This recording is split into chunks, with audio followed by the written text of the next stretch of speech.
ছোট ছোট কিছু জিনিসই আমায় আনন্দ দেয় সব থেকে বেশি।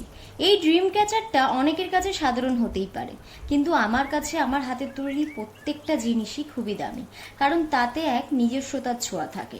আর আমি ঠিক করেই নিয়েছি আমার ঘরের প্রত্যেকটা কোণায় সেজে উঠবে আমার হাতের তৈরি নানান জিনিস দিয়ে। এই ড্রিম ক্যাচারটা বানানো কিন্তু একদমই কঠিন নয়।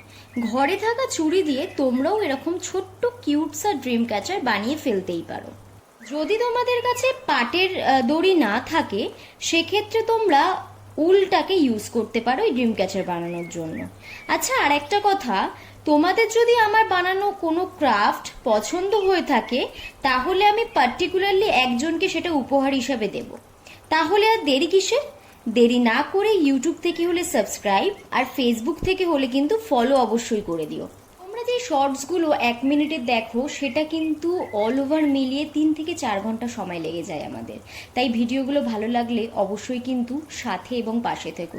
দেখা হচ্ছে কাল। For now, by.